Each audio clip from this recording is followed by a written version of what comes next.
Bonjour et re-bienvenue dans l'émission Lève-toi et marche. Comme d'habitude, c'est Elsie.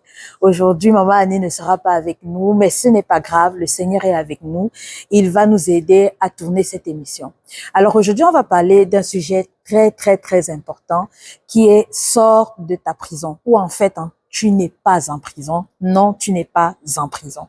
Dans cette dynamique de lève-toi et marche, où on veut nous encourager avec la parole de Dieu à sortir de tout ce qui peut nous bloquer, à sortir de tout ce qui peut nous freiner, à sortir de tout ce qui peut nous empêcher de révéler l'identité de Christ, de marcher comme Christ le veut. Nous voulons nous rappeler que nous ne sommes pas en prison. Alors, c'est quoi une prison? À l'image de la réalité, la prison, c'est quoi? Quand quelqu'un est incarcéré, par exemple, lorsqu'on, après un jugement, le juge émet une sentence, après une audience, et une personne est, par exemple, déférée dans une prison. C'est un endroit où on est privé de liberté. C'est un endroit où on ne peut pas se mouvoir comme on veut. Et c'est même un endroit où on ne peut pas faire ce que l'on veut quand on voudrait le faire. Alors, la prison ici, c'est une image.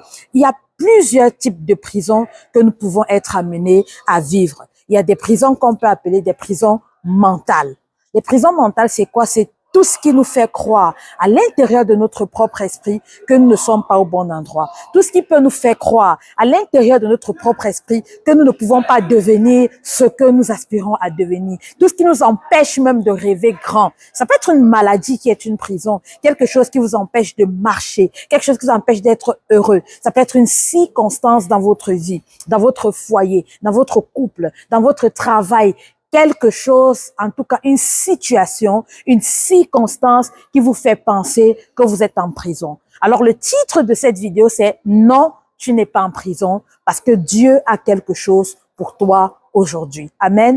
Alors pour pouvoir justement illustrer ce texte, nous allons aller avec Genèse au chapitre 26, des versets 1 à 12. Si vous avez votre Bible, je vous encourage vraiment de la prendre parce que c'est la parole de Dieu qui nous restaure, c'est la parole de Dieu qui nous aide à voir les choses de la manière dont Dieu le voit. Voici ce qui est écrit dans Genèse 26. Il y eut une famine dans le pays.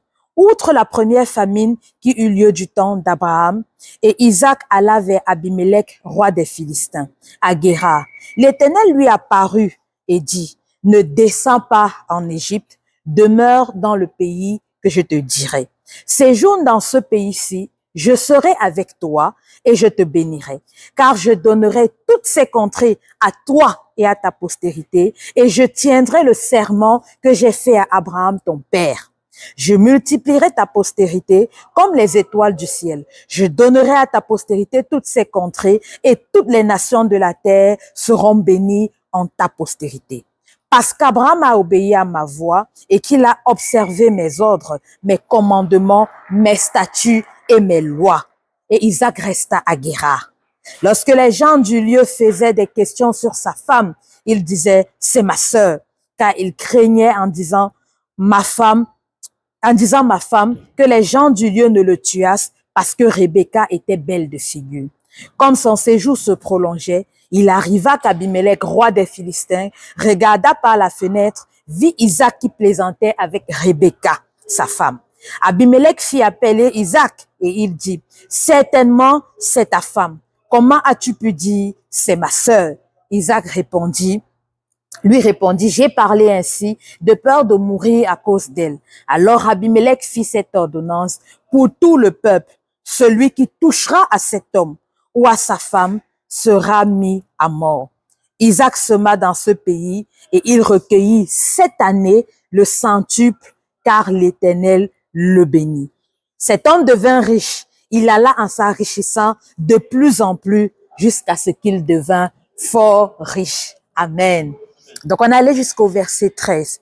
Alors, vous allez me dire, mais où est le lien entre les prisons et ce texte? Dans le texte, on peut remarquer au moins 2 types de prisons dans laquelle Isaac semblait se trouver. La première prison, c'était la famine. Isaac était dans une sorte de famine.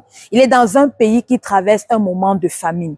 Et là, il veut partir. Tout le monde semble vouloir aller en Égypte parce qu'il semble qu'en Égypte, il fait beau vivre. Tout le monde semble vouloir aller en Égypte parce qu'en Égypte, les choses peuvent bien se passer.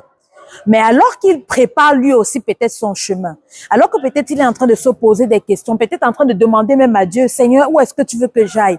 Dieu vient lui dire, ne pars pas en Égypte. Parfois, quand on est dans des situations où on a l'impression qu'on est en prison, ça peut être à votre lieu de service. Les choses sont en train de se passer d'une manière qui ne vous convient plus. Ça peut être un nouveau directeur qui est arrivé et disons, vous avez l'impression qu'on n'avait pas la faveur de ce directeur-là. Ça peut être dans votre famille, il y a des choses qui se passent. Quelqu'un est venu habiter chez vous et vous avez l'impression que depuis que cette personne est là, les choses sont tendues à la maison. Ça peut être toutes sortes de choses qui nous font croire que nous sommes en prison. Nous ne sommes plus libres de vivre comme nous voulons. Et nous voulons quitter. Parce que généralement, quand on a l'impression d'être en prison, la seule chose qu'on veut faire, c'est qu'on veut s'évader. On veut s'évader de prison. Mais il se peut que le Seigneur vous dise de ne pas partir. Il se peut que le Seigneur vous dise, ne quitte pas encore cet endroit. Et en fait, si Dieu vous dit de ne pas quitter un endroit qui vous semble désagréable, le secret qu'il y a derrière, c'est parce qu'il est en train de vous révéler que vous n'êtes pas en prison. Ce lieu semble vous opprimer. Ce lieu semble vous oppresser. Ce lieu semble vous faire manquer de liberté, vous manquer d'air. Vous avez l'impression que vous ne pouvez plus vous épanouir. Vos rêves de grandeur semblent devoir s'évanouir. Et vous dites, mais non, c'est pas possible de réussir ici. Le Seigneur vous dit, ne pars pas. Parce que si vous dites de ne pas partir, c'est parce que vous n'êtes pas en prison. Ça a l'air d'être une prison. Et c'est ce que le verset 1 nous dit. Dans le verset 1, voici ce qui est écrit. Il y eut une famine dans le pays, outre la famine qui eut lieu du temps d'Abraham. Peut-être vous allez me dire, mais mon père, je connais cette situation. Mon père aussi a traversé ce type de situation. Et lui, il n'a pas voulu bouger, ou bien lui, il a bougé. Mais voilà ce qui est arrivé dans sa vie. Cette situation semble aussi se présenter devant mes yeux. Si je ne bouge pas, si je ne pars pas, si je ne m'échappe pas d'ici, je ne m'en sortirai pas. Mais l'auteur biblique nous fait comprendre que oui, il y a une famine. Oui, Isaac est le fils d'Abraham. Abraham aussi avait connu une famine. Mais le texte s'empresse de nous dire, ce n'est pas parce qu'il y a famine que la réalité spirituelle qu'il y a derrière cette nouvelle famine est la même.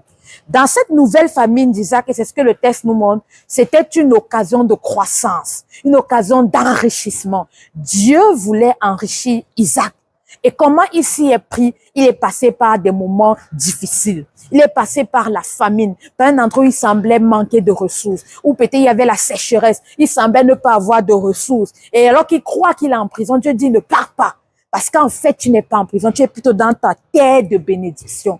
Se peut-il que la situation que vous voulez à tout prix dégager de votre vie, qui semble vous bloquer, qui semble vous dire, mais moi, je n'ai plus l'énergie, moi, je ne peux plus avancer tant que cette personne ne change pas. Moi, je ne peux plus rien faire si cette personne ne sort pas de chez moi. Moi, je ne peux plus avancer dans cette entreprise tant que ce dirigeant est là. Il va m'étouffer. Le Seigneur vous dit, non, tu n'es pas en prison. Tu n'es pas en prison. Tu es exactement au lieu où il faut que tu sois. Vous savez, frères et sœurs, si vous avez donné votre vie à Jésus, la parole de Dieu nous dit que nous sommes devenus, à ceux qui l'ont reçu, ils sont devenus des enfants de Dieu, et lesquels ne sont plus nés selon le pouvoir de la chair, ni du sang, ni de la volonté d'un homme, mais selon la volonté de Dieu.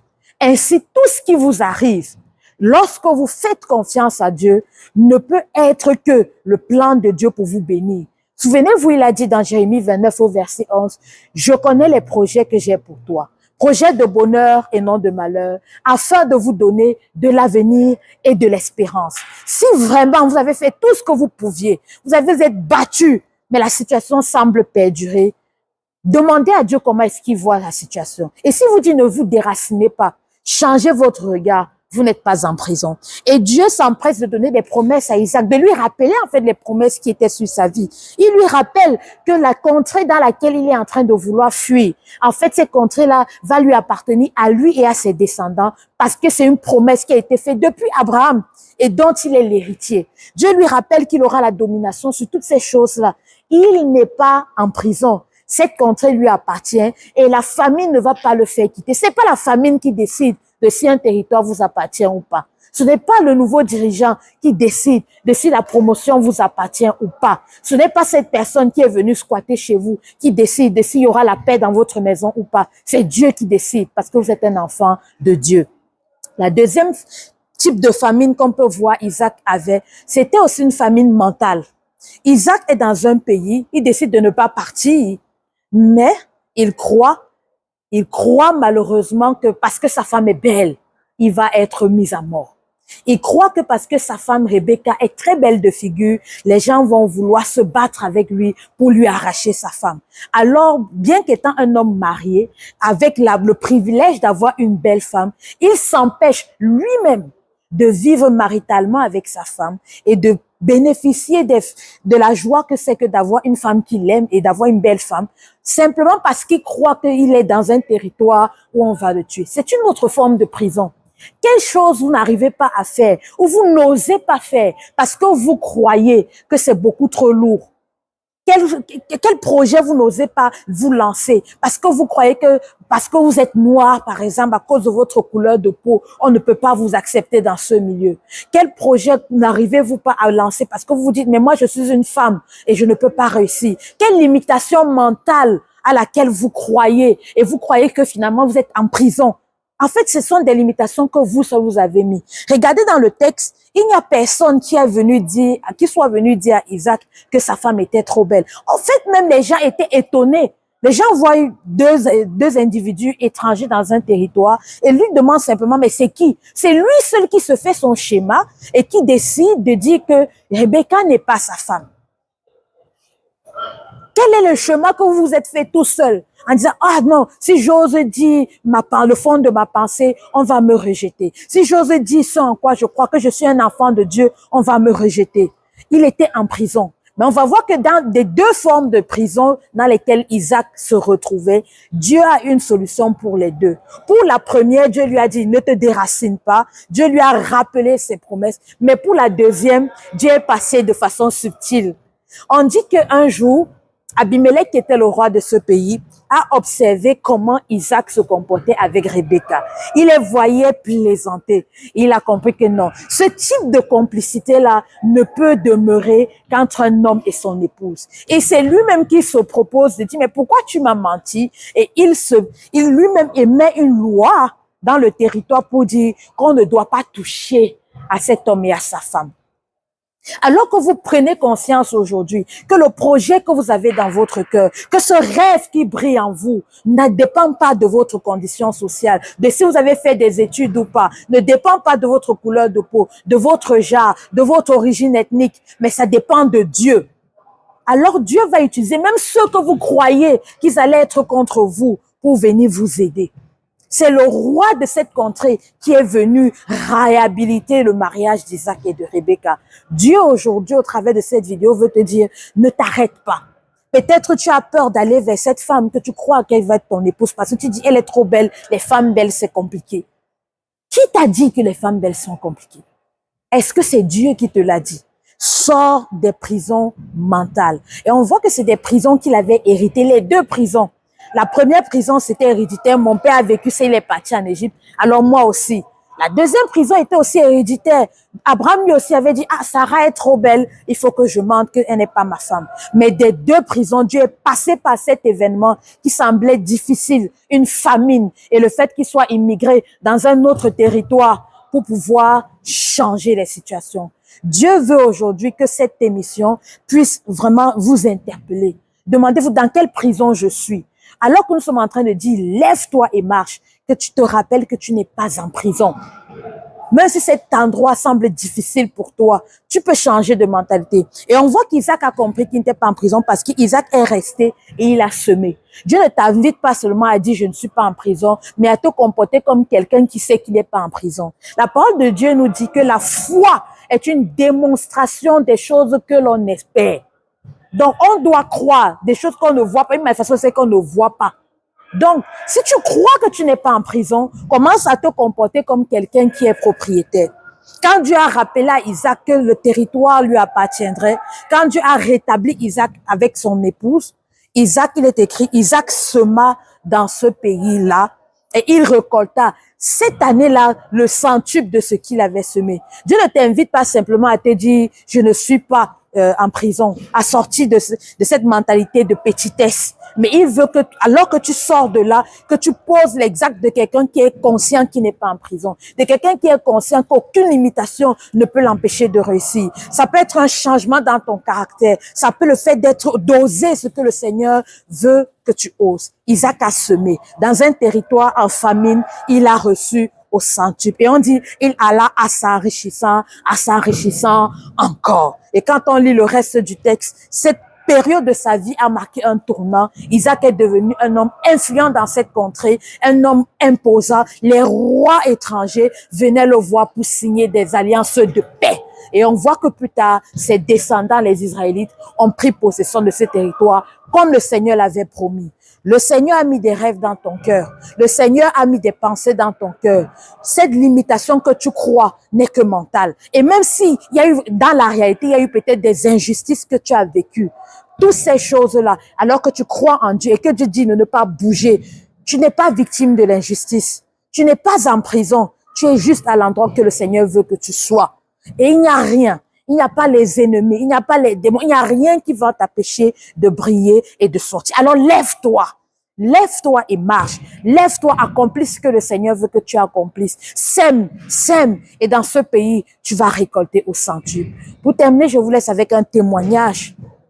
Un témoignage de notre pasteur Mamadou Karambiri. Il disait une fois, alors qu'il travaillait, il était revenu au Burkina Faso.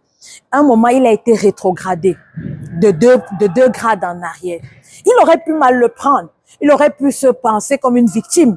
Il aurait pu croire qu'il est en prison parce que c'est un docteur en économie qui se retrouve rétrogradé. Il aurait pu croire tout ça, mais il avait déjà changé de mentalité. Alors il s'est dit, mais je suis juste au garage. Si mon père a cru bon de devoir me rétrograder, c'est parce qu'il y a des choses à corriger en moi. Il a pris cette chose tellement bien. Et pendant les années qu'il a eu à passer à ce poste-là, il était dans la joie. Il n'était pas aigri parce qu'il n'était pas prisonnier de ce poste. Il savait qu'il avait plus en lui. Plus en lui. Mais au lieu de le nommer, on l'a rétrogradé. Il n'était pas inquiet. Il a continué à travailler dans la joie. Et puis un jour, le gouvernement de son pays a changé. Et le nouveau président arrive, il se pose des questions. Comme par hasard, un proche de ce président lui fait comprendre qu'il a travaillé avec un monsieur qui est un docteur en économie, qui a des pensées très perspicaces par rapport à ce sujet. Du jour au lendemain, il s'est retrouvé conseiller du président du Burkina Faso, alors qu'il était quitté de la rétrogradation. Quelle promotion! Peut-être s'il avait même continué des promotions logiques, il n'aurait jamais traversé de si grandes marches. Ça ne vous rappelle pas une histoire dans la Bible? Joseph est quitté de la prison chez le pharaon.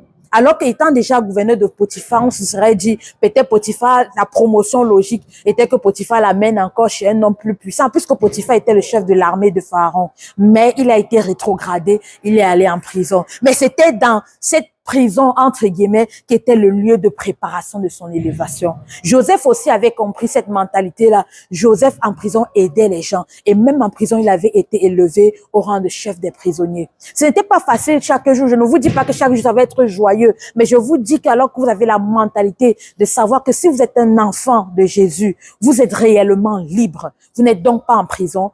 Comportez-vous comme quelqu'un qui sait qu'il n'est pas en prison et qui sait que le meilleur reste à venir. La gloire de Dieu arrive.